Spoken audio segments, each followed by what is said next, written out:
हमारी जिंदगी का एक खुद का बाकिया है। गांव में हम जब अभी भी गांव में ही रहते हैं। पुराना मकान जहां हमारा था, छोटी सी झोपड़ी, हम, माँ, पिता, हमारी बहन और हमारा भाई, 5 लोग उसी घर में रहते थे। उस जमाने में टीवी का उतना प्रचलन नहीं था। पड़ोस के घर में एक सज्जन टीवी लेकर के आए, वो भी ब्लैक एंड व्हाइट, आज भी हमें याद है। पूरा मोहल्ला, पहले तो टीवी प्रायः कम होती थी, सब देखने जाते थे, तो हम भी जाते थे रोज टीवी देखने। हम भी सबके बीच में जाकर बैठते थे। नया नया शौक, बचपना तो था ही। अवस्था रही होगी यही कोई 8-10 साल की, कोई बड़ी अवस्था नहीं। ध्यान से सुनना। एक बार उन महोदय को पता नहीं, हमारा समय चक्र खराब था इसलिए हो सकता, उन महोदय ने किसी बात पर रुष्ट होकर के हमसे तो डायरेक्ट नहीं कहा, और बगल में बैठी अपनी मां से कहा कि ये रोज रोज आ जाते हैं देखने के लिए, बंद करो टीवी। और टीवी उन्होंने बंद कर दी। हम खड़े भये। हमारा समय विचित्र था उस वक्त। बचपन से ही भावनाएं हनुमान जी के प्रति खूब दृढ़ थी, तो याद आ गई हमें वो बात कि बन जाते हैं लाखों रिश्ते जब पैसा पास होता है, टूट जाता वो रिश्ता गरीबी में जो सबसे खास होता है। हमने उनको कुछ बोला नहीं, हमने ये भी नहीं कहा कि हम चले जा रहे, ये भी नहीं बोला कि हमारे कारण आपने टीवी क्यों बंद कर दी, हमने ये भी नहीं बोला कि हम आज से नहीं आएंगे, बहुत हो गया, नहीं। मुस्कुरा कर, अच्छा जी सीताराम। उन्होंने सीताराम भी नहीं बोला, हमने तो बोला। वापिस सामने ही घर था हमारा, वापिस आके हम बैठ गए। रात का समय वही 10-11। माँ लेटी थी। माँ ने पूछा क्या हुआ? हमने कहा माँ कुछ नहीं, लाइट चली गई। घर में उस वक्त हमारे डिब्बी से काम चलता था। बापू भी, पिताजी भी हमारे वहीं बैठे हुए थे, आंखों में आंसू। वो बात बार बार दिमाग में टच कर रही थी। रोज रोज देखने आ जाते हैं, रोज रोज देखने आ जाते हैं, रोज रोज देखने। एकांत कोने में वहां एक मैदान सा था, कोई क्योंकि हमारा जो पुराना मकान था ना, वो गांव के एकदम लास्ट में, आप गए ना, एकदम लास्ट में। तो एकांत में हम जाकर के बैठे, खूब आंसू पहुंचे, लगभग 1.5 घंटे तक। खबर से सुनना, हो सके तो तुम अपनी जिंदगी में इस बात को उतारना। हमने तो भोगा है, ईश्वर करे तुम्हें कभी ना ये भोगना पड़े।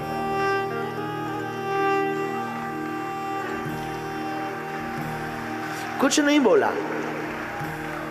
मान होकर के हमने प्रण लिया कि अब अपनी जिंदगी में हम टीवी तब देखेंगे जब अपने बाप की होगी, नहीं तो लौट कर देखेंगे नहीं। बस फिर क्या, जिंदगी में जुनून सवार हुआ कि उस वक्त हमारे अंदर जुनून सवार हुआ कि अब तो टीवी होगी तो खुद की होगी, तभी देखेंगे। और पुरोहित कर्म तो करते ही थे, कर्म कांड करते थे हम बचपन में भी। तो सत्यनारायण बाँचने किसी के घर जाएं, कोई अमीर आदमी, गुरुजी महाराज जी यहाँ बैठो, तब तक आप इंतजार करो, तब तक तैयारी हो रही, और उसके कमरे में टीवी लगी हो ना, तो हम कहते थे हम यहाँ नहीं बैठेंगे, धूप में बैठेंगे, क्योंकि टीवी तो तभी देखेंगे जब अपनी खुद की होगी। नया नया प्रचलन पहले बसों में वॉल्वो बस का चला था, टीवी लगी हुई बस का। तो हम पढ़ लेते थे कि इसमें टीवी तो नहीं है, अगर है तो इस पर नहीं जाएंगे। और अगर धोखे से बैठ भी गए, हमें याद है कोई वाकया, कोई बहुत रात के समय कोई वाहन मिल नहीं रहा था, तो एक बस मिली जिसमें टीवी ही थी। किस्मत भी कई बार बहुत तेज धक्का मारती है, टीवी थी। पूरी यात्रा में सब जो यात्री थे वो टीवी में मस्त थे, गुल थे। पहले मोबाइल का तो इतना जमाना नहीं था कि उसमें व्यक्ति मस्त रहे, तो सब मस्त थे, लेकिन हमारी नजर नीचे ही रही, क्योंकि प्रण था जब तक बाप की नहीं हो जाएगी तब तक नहीं देखेंगे।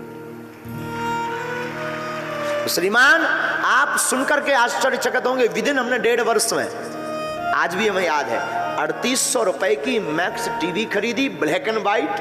3800 रुपए की मैक्स टीवी, वो भी ब्लैक एंड व्हाइट खरीदी, ला करके घर पर रखी, चालू की। मोहल्ला वाले, गांव आस पड़ोस के लोग बहुत हम पर हंसे, कितना मूर्ख आदमी है, कितना पागल आदमी है, घर पर इसके खाने को नहीं है, भिक्षा मांगकर जीवन जीता है। ठाठ तो देखो, राजाओं जैसे हैं, टीवी ले चला है, टीवी देखेगा, नवाब बनेगा। लेकिन हमारा संकल्प तो था टीवी दिखेगी तो खुद की दिखेगी। टीवी लाए, टीवी चालू की, मोहल्ला के लोग आए, वो सज्जन भी आए, किस्मत से उनकी टीवी बढ़ गई।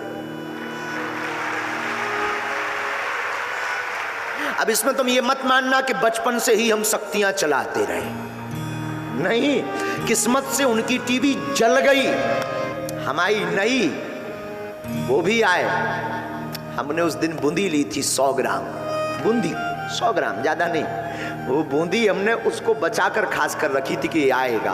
वो जब आए तो बोले महाराज जी अपनी तो थी टीवी, आप पैसा क्यों खर्च कराए? हमने कहा धन्यवाद। वो बोला हम समझे नहीं। हमने कहा थैंक यू।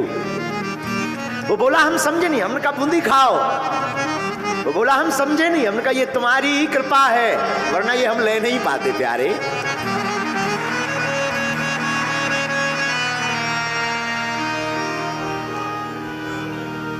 और अब ये जिंदगी है साधु, जिंदगी में लक्ष्य हो और गुरु कृपा हो। तो उसने टीवी के लिए भगाया था, टीवी भी खरीदी, और साधु आज टीवी पर भी आ रहे हैं।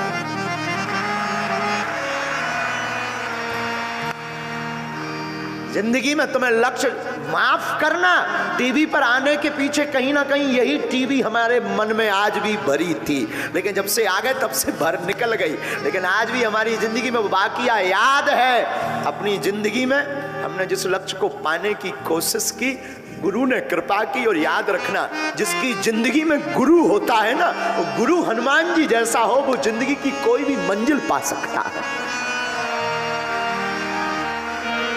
कोई भी मंजिल। इसलिए मेरे पागलों, तुम घबराना मत। अशोक नगर के युवाओं से कहेंगे तुमने IAS, IPS, सिविल सर्विसेज या बहुत बड़ा सनातन धर्म का संरक्षक बनने का सपना देखा है तो मत टूटना, मत डिगना, मत बहकना। उठो, जागो, करो मेहनत। हनुमान जी के चरण पकड़ के एक दिन ऐसा आएगा, कामयाबी शोर मचाएगी। हमारी जिंदगी में तो हुआ। और बुरा मत मानना, हमने कोई शक्ति का उपयोग नहीं किया उस वक्त बचपन में, जबकि ये घटना बता रहे। शक्तियां तो हमें 12 वर्ष की अवस्था में मिली। जब हमारी आयु 12 वर्ष, तब हमें हनुमान जी का आभास हुआ। तब हमने फिर अज्ञातवास की साधना की, तब हमने फिर हवन किया, तब हमने गुरु जी के चरण दबाए। गुरु जी मतलब हमारे ये दादा गुरु जी, गुरु जी मतलब दादा गुरु जी, दादा गुरु जी मतलब पिताजी के पिताजी, जो बागेश्वर धाम के प्रथम पुजारी भये, जिन्होंने 2 बार हनुमान जी के साक्षात दर्शन किए। ये होती है गुरु कृपा, ये होती है गुरु की मेहरबानी, ये होती है गुरु का चमत्कार। कितना भी दीनहीन हो, कैसा भी बिछड़ा और पिछड़ा हो, जिसका गुरु बलवान होता है ना, जिसकी गुरु के प्रति और गुरु का शिष्य के प्रति अटूट कृपा हो जाती ना भैया, वो व्यक्ति, वो इंसान रंक से राजा बनते देर नहीं लगती है।